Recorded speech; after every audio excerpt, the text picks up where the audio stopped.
As I always like to joke, no, okay.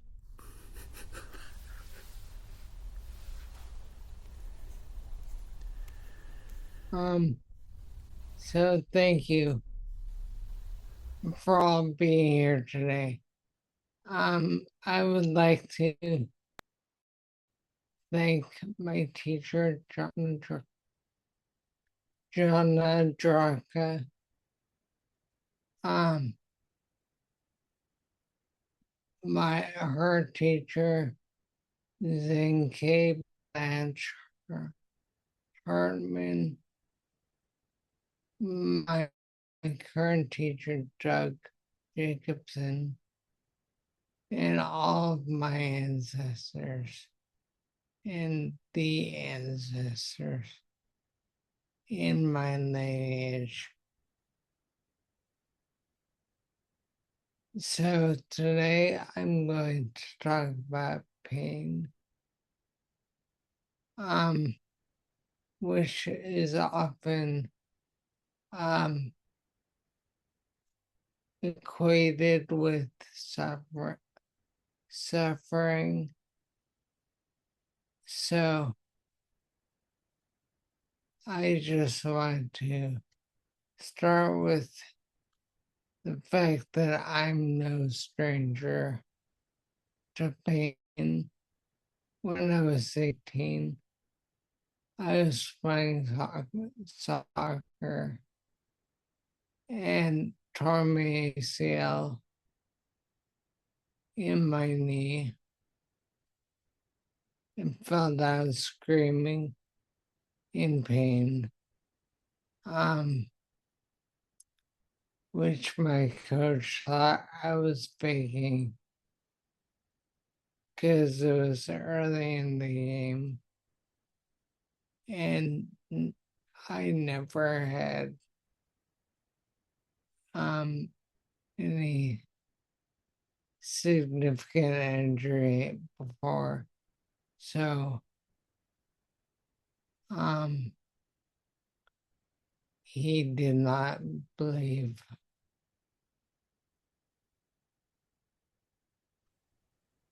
that I could possibly have had an injury so severe and soon. Unfortunately, that put me into a knee cast for 6 months. And then I think that's when I started experiencing my MS symptoms. MS is short for multiple sclerosis, which are sclerosis is a spot in your brain um, that basically is not functioning correctly. And so I it's caused by your own body attacking itself, getting mixed signals, and um, sort of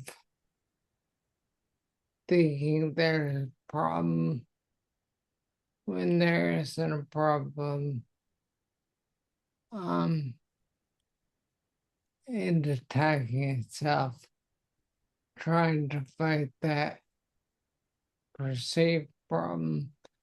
Truly, it truly exemplifies um, suffering and our reaction to it, and how we can't let suffering dictate our actions because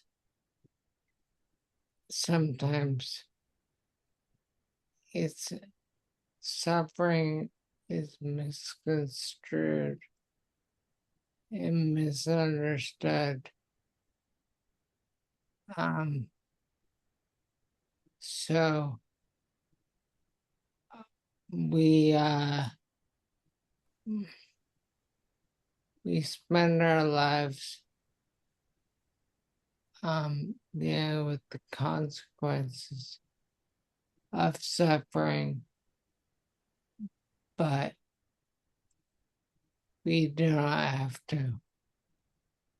Um,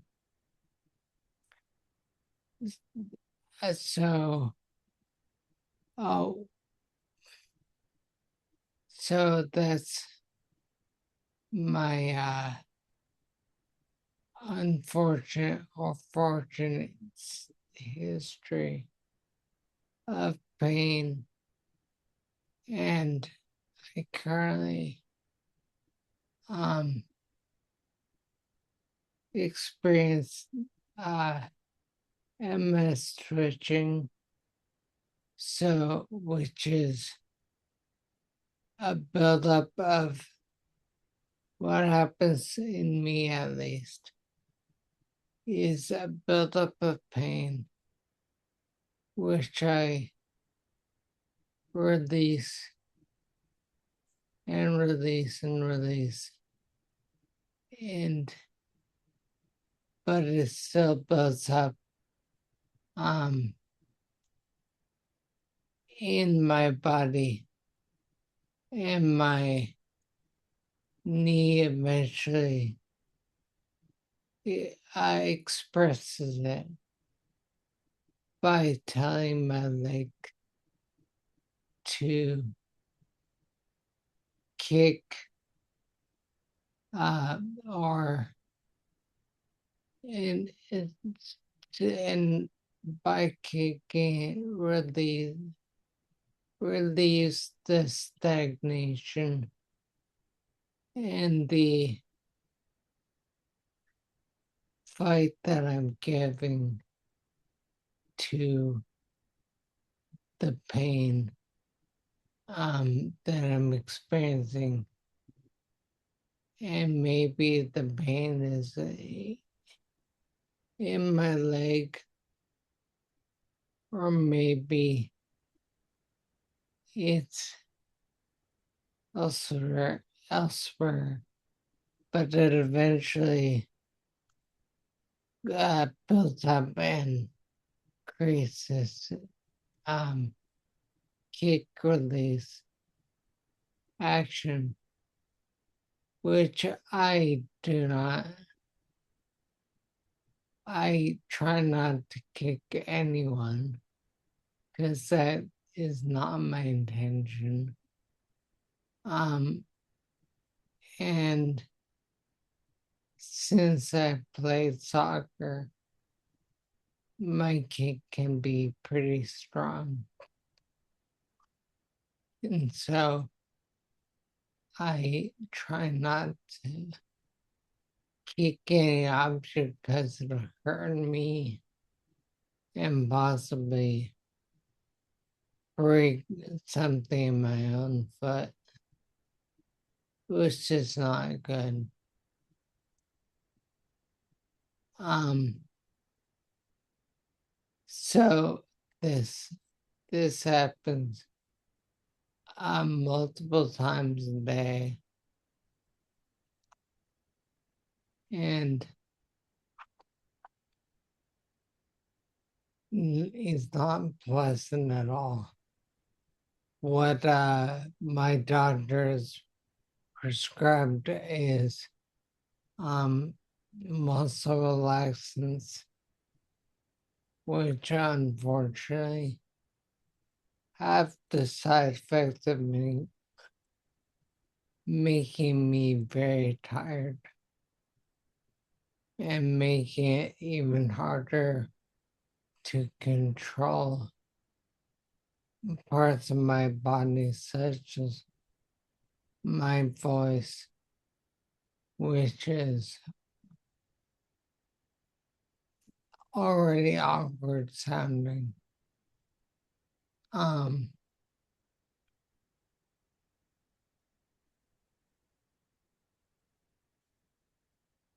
but I try to um, rely on Buddhism, some of the teachings about suffering, and make it so the suffering of that pain does not dictate my life. And I can still find lots of happiness through that, through the difficulties of pain.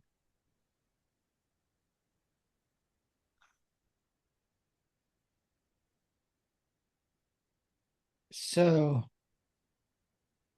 I wanted to say my one of the helpful things that my teacher um the teacher of my heart would teach was, and Chris experienced this as well, the pain meditation, where you envision a pain in your body, such as in my case, my knee. And I think of the pain. I give it a name. I give it a color. I give it a size. I give it a shape. I try to give it a smell. I try to give it a silly haircut in my mind. Try, I try to give it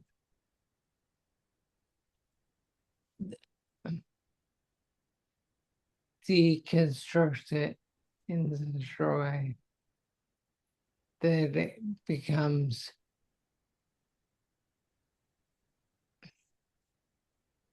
an object without power, and most importantly, it becomes an it, not a pain. And that it can be released when it becomes just a obscure and uh,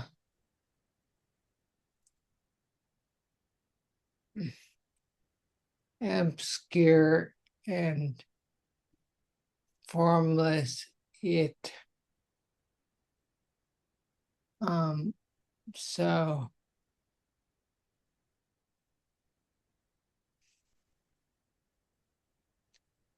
basically, identify your pains, help demystify them in a way to estrange them for just a moment, which can be infinitely long and become something more that gives us power and happiness. So again, this is what I believe, what I think of. I hope that I've given you thoughts. I hope I have dispelled delusion and with these loaded words. I hope I have opened new learning gateways for you. The Buddhist way sounds impossible. I hope that I have managed to embody it and pass it on. Thank you for listening.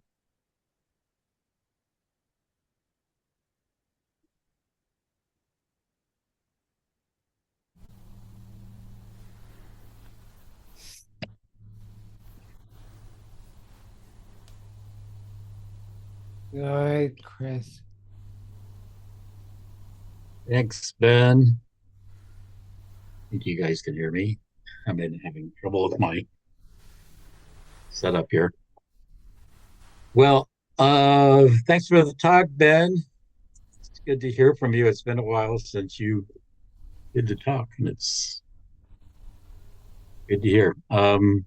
I can testify for your the power of your kick because I remember not too long ago I took you home and I was getting you out of the car, and I know you weren't even aware of it. I never even mentioned it. But you kicked me in the chins when I was getting you out, and it was it smarted for a while. So definitely have a powerful kick there. Um, you mentioned Blanche and Jonna. Both of them talked a lot about pain. I remember Blanche saying um,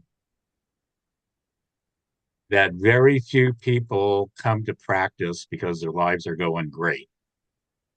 Almost everybody that is motivated to pursue uh,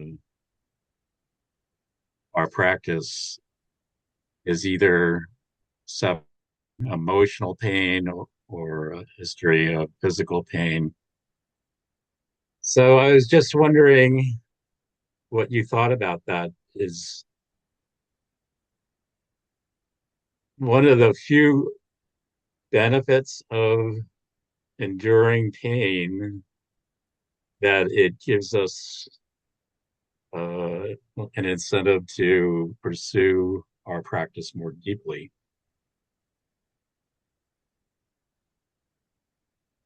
I feel it also gives us a focus on something we wish to make better in some way.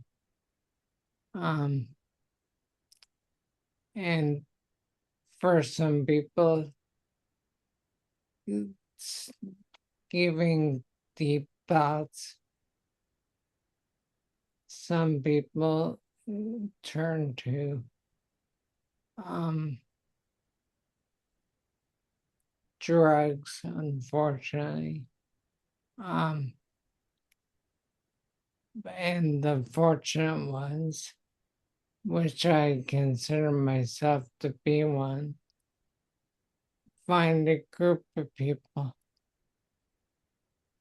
such as this group that listen and give great feedback on some of them share their own experiences, some of them share lessons they've learned.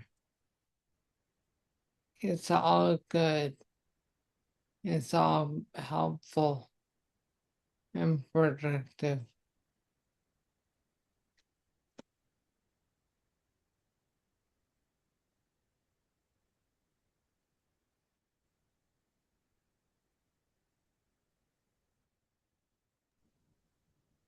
I'll go. Thank you, Ben. Um, Very great talk. I can relate to it on many levels. I have a 30-year-old son, when he was in high school, he tore his ACL playing football. And I tore my rotator cuff in my 20s. And but just seeing the pain he went through, I mean, and I had to help carry him downstairs and to his room and care for him during his recovery. And it was a long, long, hard recovery. And he's 6'5", 330 pounds, and just couldn't move on his own. And he still has knee pain to this date. And I didn't know what sclerosis was. And thank you for explaining that. But my rotator cuff pain, my son's pain, also came up for me, which was a Dharma talk by Ron Hogan Green Sensei at Zen Mountain Monastery, where he had really severe knee pain for a long time. And then finally he got a knee replacement. And he said his Zazen got so much harder because he'd been so focused on the pain in his knee for like 5 or 10 years through Zazen that once he got his knee replaced and went through the therapy, and that pain wasn't there to focus on anymore. He had nothing but his mind to contend with, and Zazen was way harder than just focusing on that pain like he had been for a long time. And I deal with some kind of chronic pain in my lower back, and it comes and goes. And but just I want to kind of commend you for your intestinal fortitude, or your coping and ability to cope, because when I know I'm in pain, it's going to go away, right? Like but for you, there may be no end in sight. You know that pain is going to be with you for the rest of your life, and that's quite a burden to bear, and you do it admirably. Thank you for your leading by example. Thank you, Keith.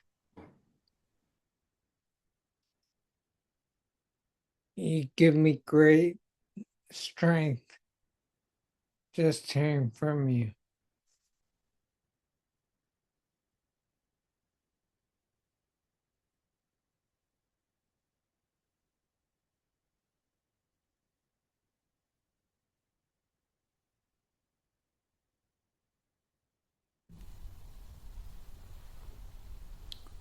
Thank you, Ben. Excellent talk, especially when it comes to demystifying the pain. That you said it can be an infinitely long time. I mean, there's probably a sense of eternity in that moment when the pain is so strong. And yet you said it gives power and happiness to, I guess, embrace it. Could you speak to that a little more?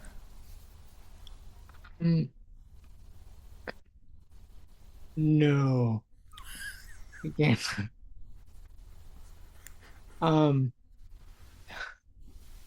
Yeah, sure. I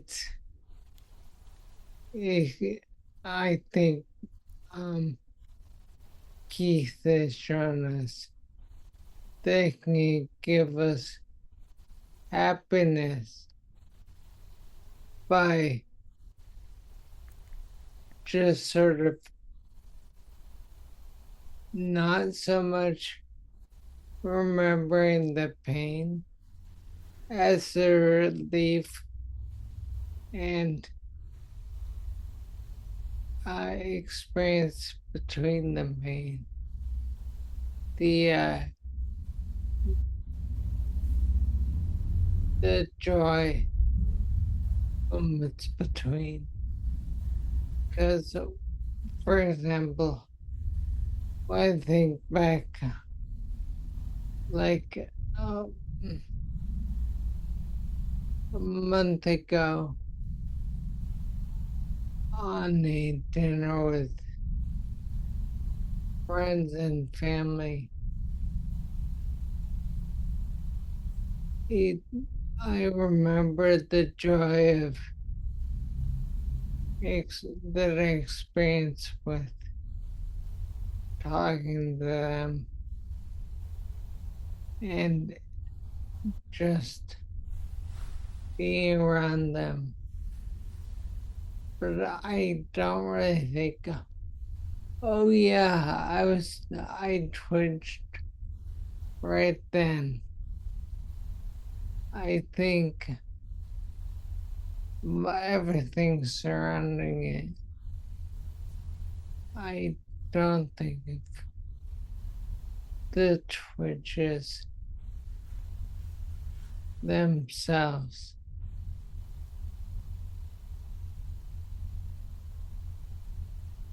Does that answer question? Yes, thank you, Ben.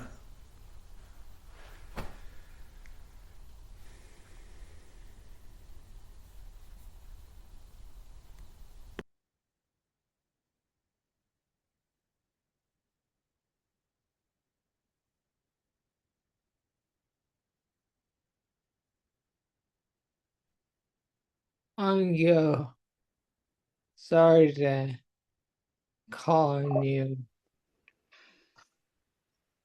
It's fine. I was just thinking of the nature of chronic pain, which I have a very bad back. I broken my neck, broken my lower back, and damaged many muscles, cracked the nerve, damaged my spinal cord. So I'm rarely out of pain. It doesn't actually. It's pretty continuous. One of the things that I notice that when I'm in pain is that my wife says you're being bad tempered, and that's she's and she says it. She says, "Are you in pain because you're a bit bad tempered today?" And I think, "Oh yeah, it's a bit worse." Otherwise, I'm so used to it, I don't really notice it so much.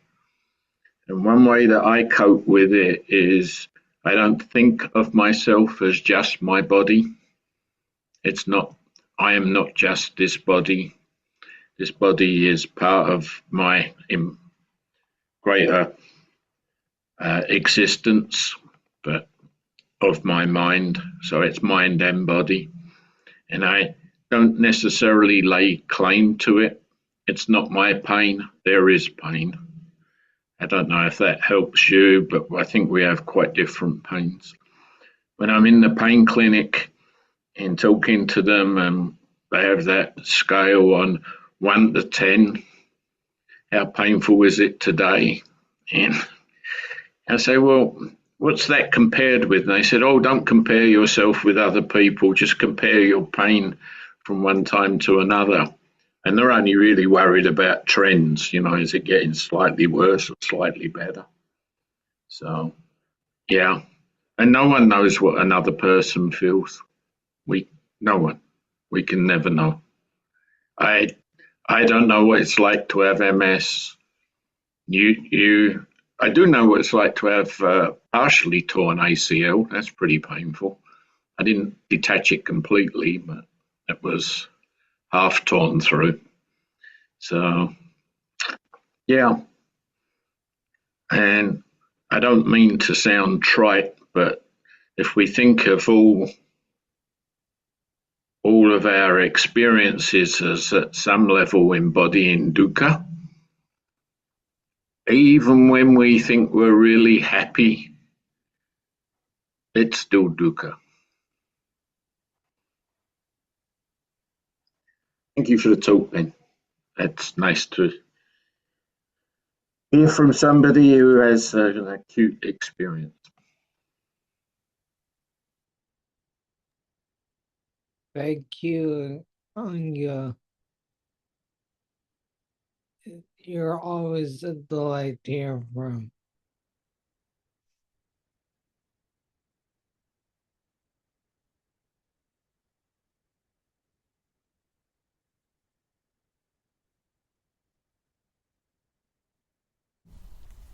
Oh, please go ahead, Mark.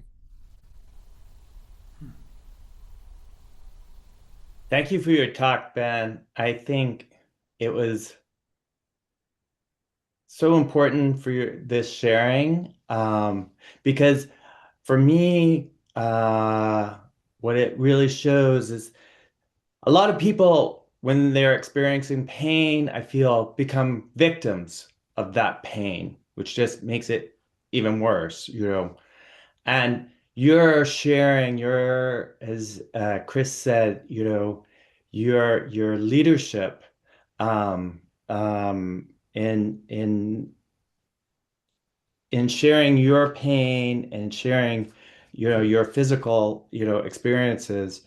Um, I think is just such an inspiration because you're not a victim. You are very much, you know, working to, uh, you know, lead your life, you know, you know, be a force here in this group, um, and not allowing or you know, not accepting, you know, the pain to dictate your life.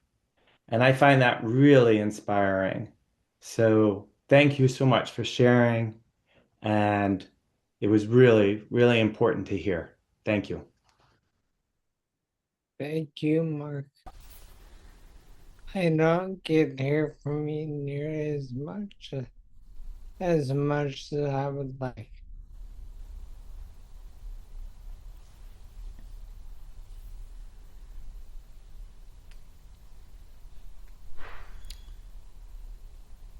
Joachim. Well, for starters, not not grown up in a family. I've grown up somewhere else, and there I got used to the pain of beating and all that stuff what other people are doing to a small child. And I got used to it, and it's when there is some kind of pain, it's going down like the rain water, and I wash it away, and that's okay. And I am really happy about that, that I don't have too much pain. My pain is on the level of the soul. Um, one thing is, one of our daughters has multiple sclerosis. So we had long years of sorrow and pain and caring and things like that. This is not in the body, but in our soul, in our mind. Sorrow and pain. But she's pretty good with the medicine, and that's okay. Anyhow, thank you, Ben, for your talk. It reminds me, on the other hand, on I've been working in the hospital, and once I was working in on neurologische with patients with MS, with multiple sclerosis, and there was one thing was very important for me. You know, when a patient is coming to a hospital, doctors always know what to do and what to say, and the patient doesn't know anything at all. And the patient says, "Oh, what can I do? What can I do?"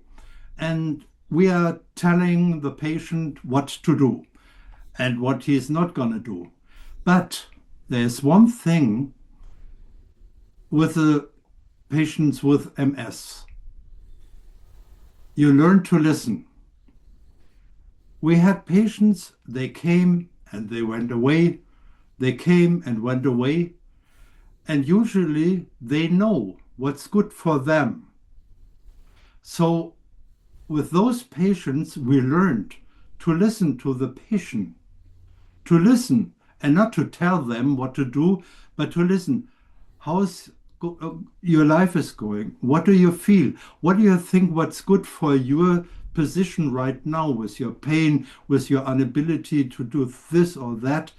So what that was very, very important for me to learn to listen to people, to listen to a patient and not to say this is right and this is wrong and do this and do that. No, these kind of patients, they taught me to listen to them. It was very necessary and it was very good. So I learned a lot from those. Uh, so I wasn't just helping them out as a companion because I learned to listen. And this was a very, very good lesson in life for me. And this is what I was thought, I was thinking while Ben was speaking, my experience in the hospital with these kind of patients is it was a very good time for me personally, and I hope for my patients too. Yes. Thank you, Ben, for sharing. Thank you very much. Thank you for giving us your German perspective. Yeah, absolutely. I think the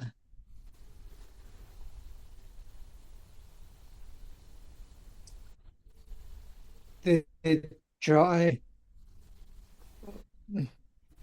of care in a hospital setting is that it's it's care for our soul instead of care for our body. Like we have enough care for our body sometimes. I mean, it's not it'll never truly be enough, but it's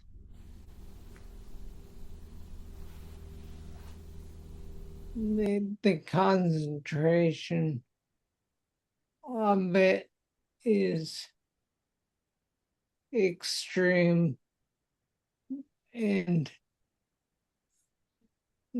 to a point of okay, that's enough. Um,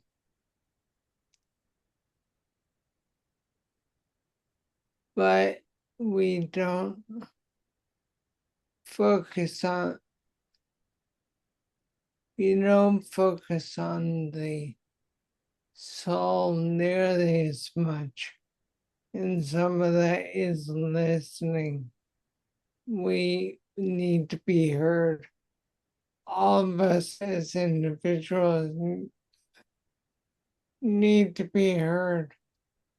And sometimes it's not so much, the pain is not so much the kicking or what have you. It's the surrounding misunderstanding and lack of listening, not being shouting into void basically. A lot of time that's what I experience is people just jump to the conclusion of this will fix it. Not really, not necessarily. It definitely will help, but fixing it, not so much.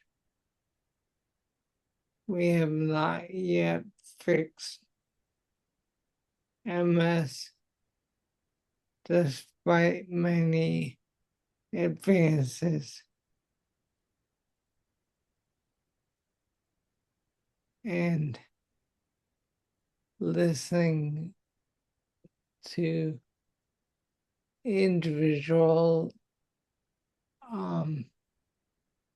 experiences always helps moving towards the correct advancement.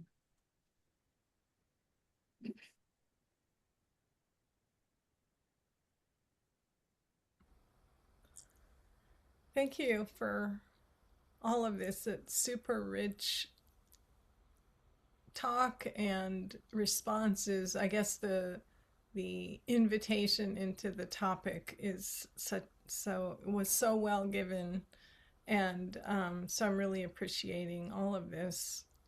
What's coming up for me is a couple things.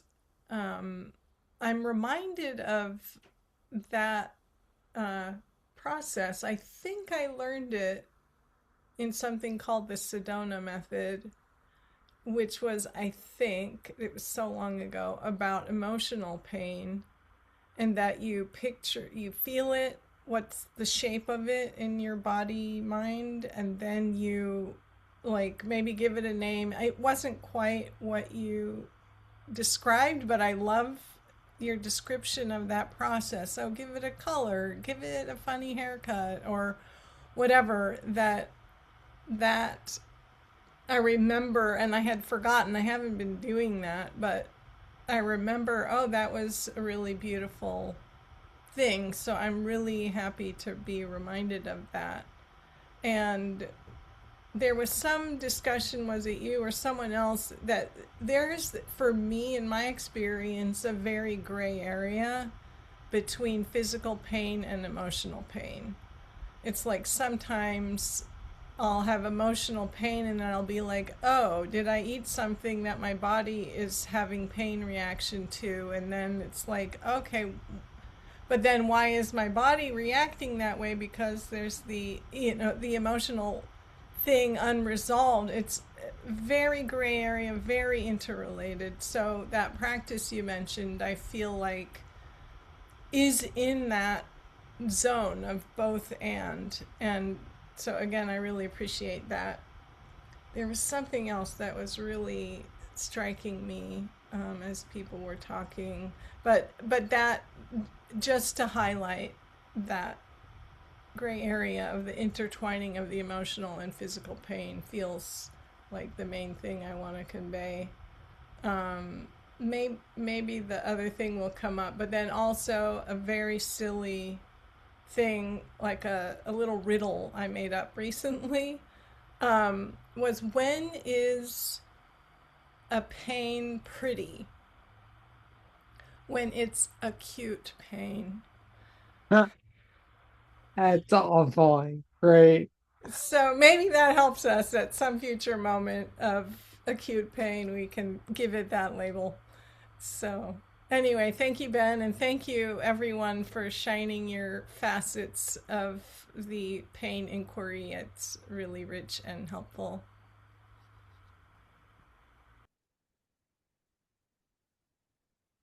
I also want to thank you, Maya, for bringing up something I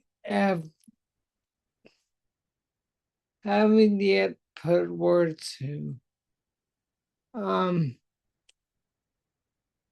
The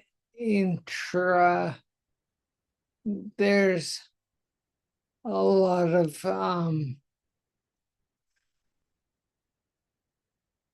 of Buddhist ideas that talk about intrapersonal connection, and you just mentioned it again, the the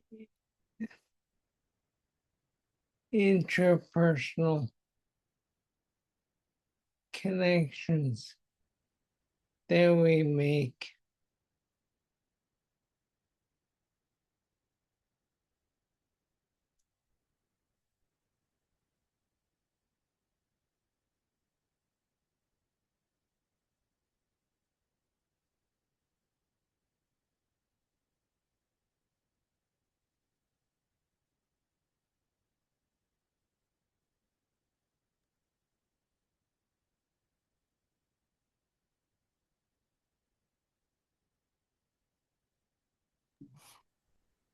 Um, I,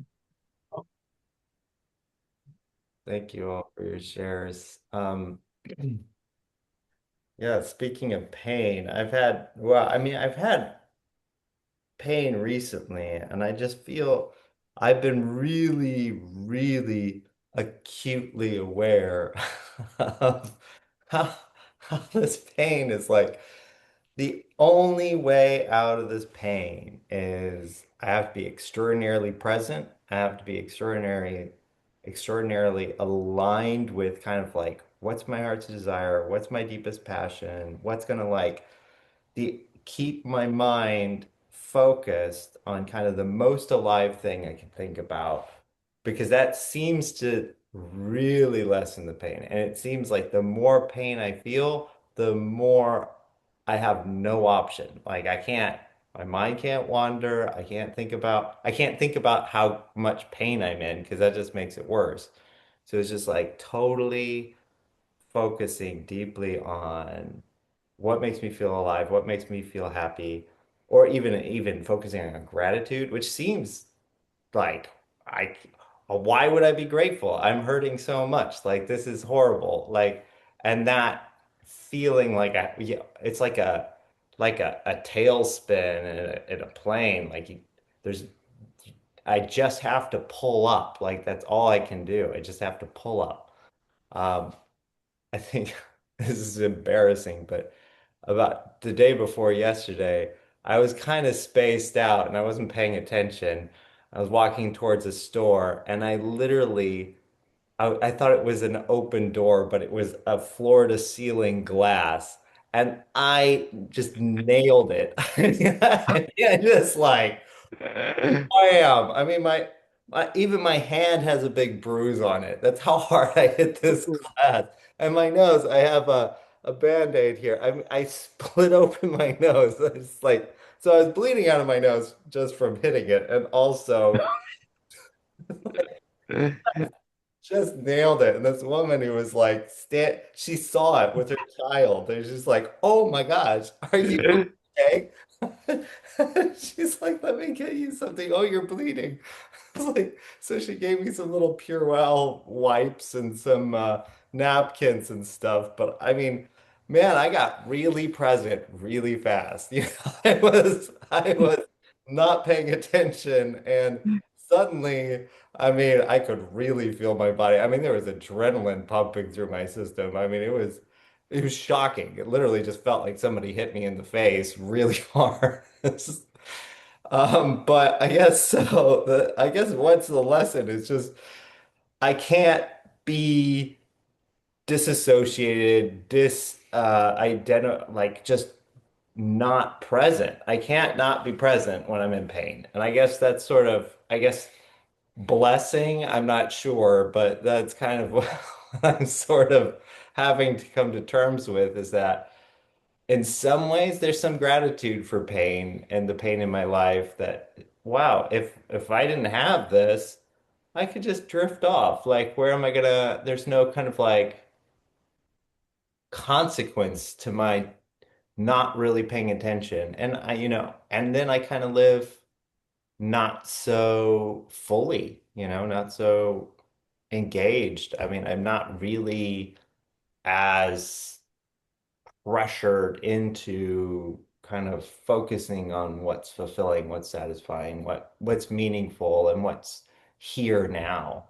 Um, so I guess thank you. That's thank you for your keep going. Oh, Thank you. what? Oh, thank you, Brady.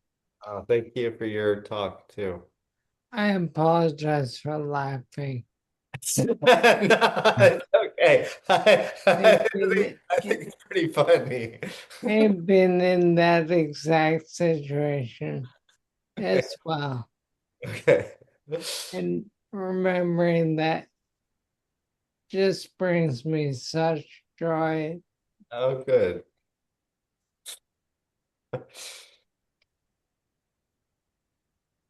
Yeah, good laughter is maybe one of the best medicines for pain. Yeah, So yeah. sometimes we have to hit up against it to actually release it in a Right. way. So yeah, Ben, just really honored, and I feel for you, and I'm sorry for your pain, and honored that you shared it so beautifully, as with others as well. Um, yeah, there's a common theme here. There's definitely there's a lot of pain, right? Hmm. We all have it. It is part of being human, part of being in this space, and I appreciate Anyo's um, recognition. You know, when I'm in I guess to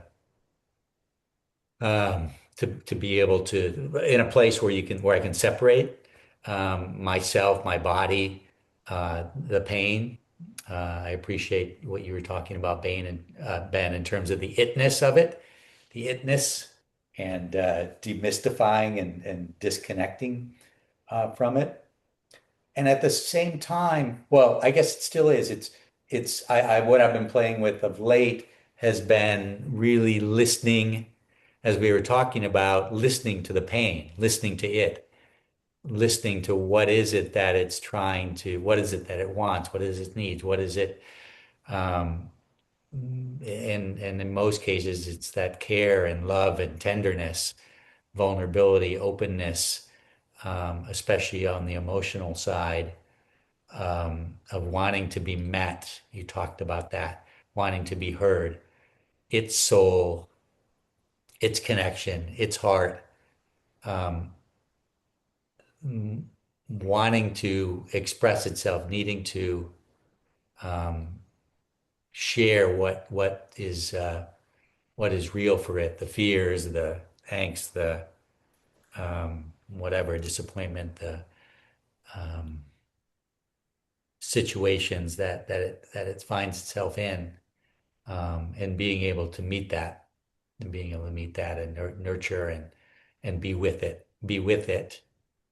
but not be it, and be able to love it for it, and at times I like to say that I mean it's all love, and at times I know moments where yes, you can even embrace that, and I know, as Chris said, I wouldn't be here if it wasn't for the pain that has brought me here. So that is truly a blessing to be here with you all, especially you, Ben, Hmm. on this day. Thank you.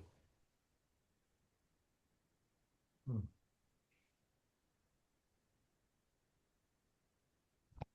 I just wanted to add that I'm really glad that you brought up that pain meditation because I think you and Maya brought up something similar because it's just really benefits a lot of people that are in a lot of pain. And I think what it does is it kind of separates just being open to what it is and not adding anything to it, like that second arrow they talk about, which a lot of times consists of fear or resistance or whatever. If you can just kind of sit with it and accept what it is without adding to it, it seems to help a lot. And I think that's what that pain meditation that Jonna used to do. I don't know if Jonna came up with that or added to it. I think Darlene Cohen might have contributed to or used that pain meditation quite a bit as well. Um, but I've used it at the medical facility with people that are in a lot of pain. I've recommended that, and they said that's really helped them. So I'm glad you brought that up. And the other thing about pain is that there are people that can't feel pain.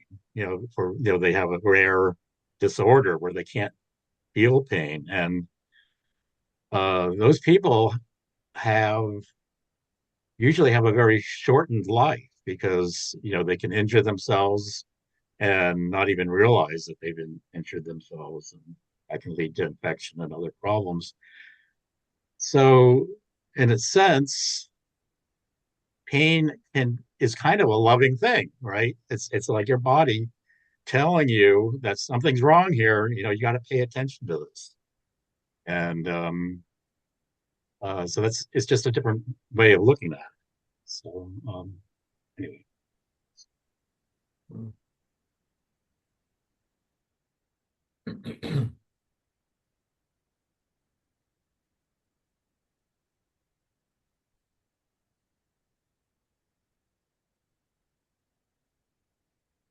You're muted, my friend. Yeah, Greg, you're muted. Sorry about that. I was just saying, greetings, Earthlings. It's always nice to beam in with you, and everybody's looking very, very good today. So, um, I caught the tail end of the talk, and first of all, just thank you for sharing, um, and not just sharing your story and your struggles and pains and your super kick, but your sense of humor and laughter. I've not been in on this that long, and I've not had the opportunity to hear that side of you and to realize that you are a funny, humorous guy. Um, really helps to remind me that that humor and that lightness is such an important thing. And you said that we have the option to, in a way you said we have the option to suffer or not, and and I think that's another thing I took to heart. So your humor, your lightness, your you know we have the option to suffer if we want to, and we don't have to if we don't. That's a that's a that's saying a lot for today, and I think that's probably enough of a message. If I can keep that for today, I will be very grateful, and grateful for you sharing that. So thank you for inspiring that in me as well. So Thank you, Greg. thank you.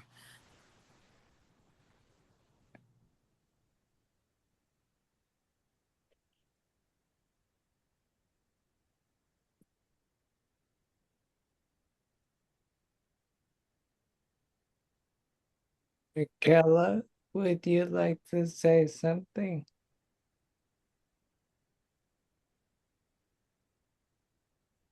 Thank you, Ben. Um, I have known Ben since he was a very young man and reached out to him to wish him happy birthday. And we've connected, and he invited me to join you all. And I am honored to be here. Um, I'm not completely ignorant, but it's pretty close about what I understand of Buddhism and your beliefs and hopes and prayers and all. But mostly, we're being people together and honoring each other and trying to learn from each other. And each of you are making my heart happy and fuller. And on my good days, maybe a little bit wiser. So thank you very, very much. And namaste to each and all of you and all you love. Welcome. Thank you very much. Yeah, we, at least some of us, are all about the joy of being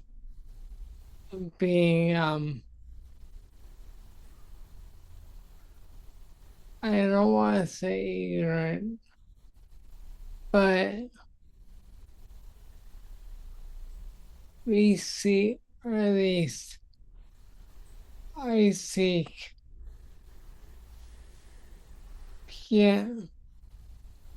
beginner's mind, just the emptiness of knowledge, not knowing anything, and the joy of what learning gives me and gives other people. And so I was celebrating that in you. because that's a really hard space to get back to, of not having preconceptions, of this is right and this is the way. Just enjoying the understanding of not understanding, as strange as that may sound.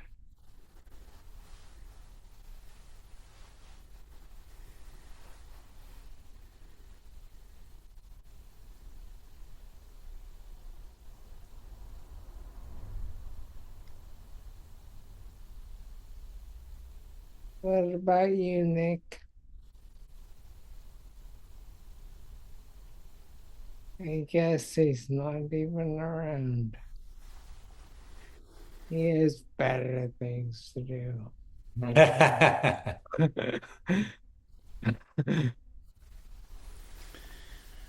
He's around. He's around. Yeah. Thank you, Ben. You've been an important teacher for me, and the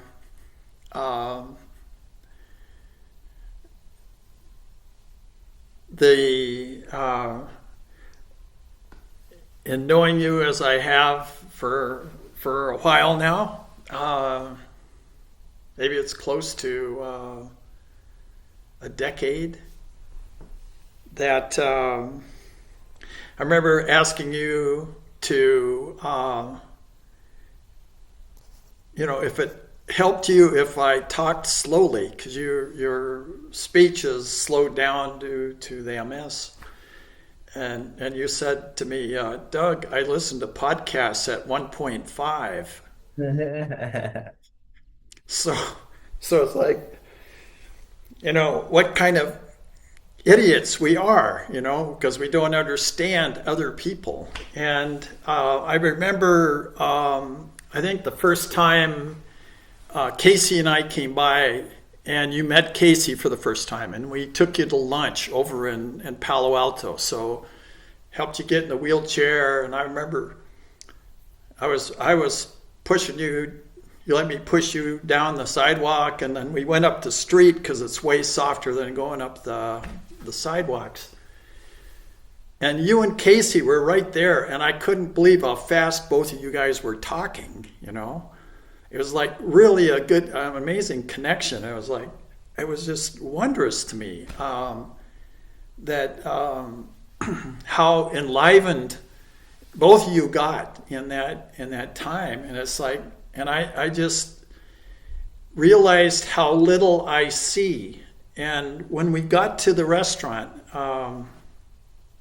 one of the things you said commonly happens is people who are in a wheelchair or disabled are often not seen. And the waiters sometimes don't even ask them for what they want or take the time to ask. And that not being seen, not being heard is a thing that happens. And it made me more self-aware about that. That, one of the Bodhisattva vows is one of the last vows is I vow to save all sentient beings, or some say I vow to free all beings. And another teacher used I vow to be with all beings and things. But for me, it's I vow to be with and see all beings. Is helps me to be open to to it all in ways that you have helped me see. So thank you, Ben, in broadening my view, experience, and practice this way.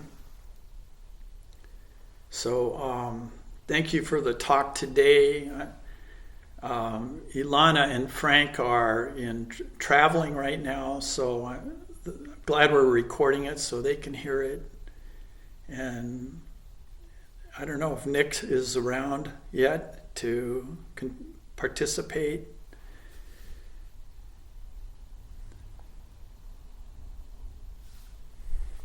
Thanks, Maya. Well, let's close then. Is there anything else anyone would like to say? Yes. Yes. Go ahead. Somebody said yes before me. Oh, well, maybe I'll go then.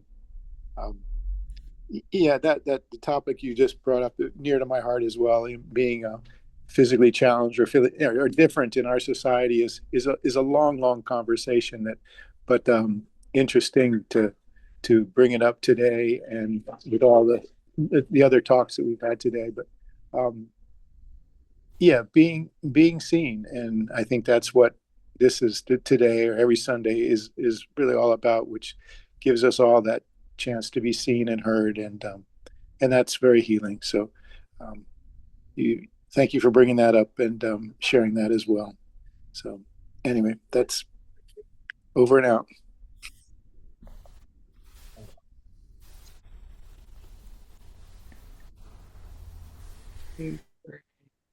Okay, let's close with may our intentions equally extend to every being and place with the true merit of the Buddha way.